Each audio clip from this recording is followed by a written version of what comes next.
Children, today we will learn some important figures of speech, the different kinds of figures of speech that are used by writers, by authors in their poems, in their stories, in their dramas, in their plays, so that their whatever they are writing, their content becomes more expressive and more effective.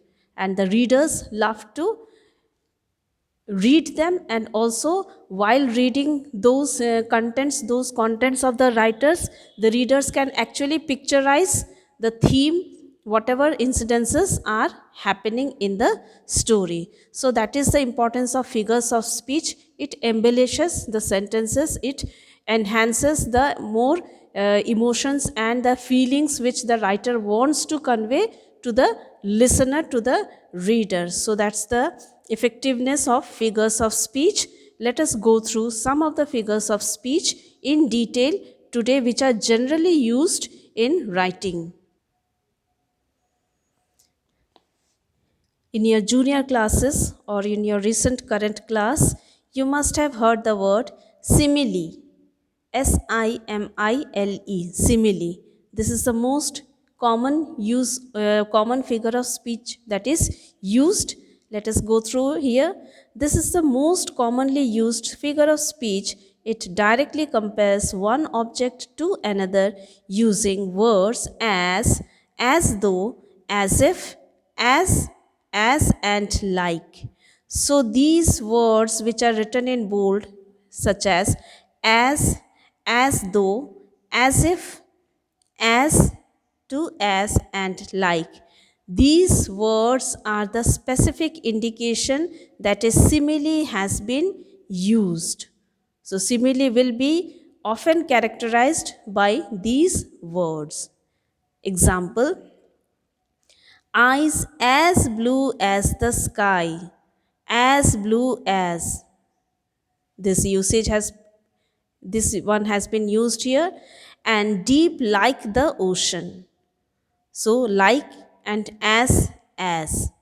So that means here a simile has been used as a figure of speech. In the second line, the poet has used a metaphor, and here deep like the ocean, the poet has used a metaphor. Let us see what is a metaphor. Metaphor is also another figure of speech. And what is a metaphor? This is done when we want to show a comparison, just like we have seen here in the example, deep like the ocean.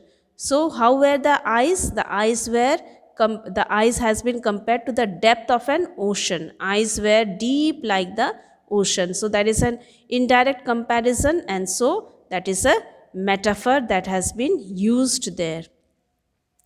This is similar to simile but uses indirect comparison. So this is also similar to simile, but here an indirect comparison is used. It compares two things by saying one thing is another thing. It does not use the words like or as. So it's an indirect comparison. For example, this, and here also one more example.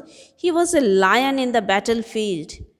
She was a spring flower. So there is an indirect comparison. How was he? He was like a lion in the battlefield, as brave as a lion. So there is an indirect comparison of the person with a lion.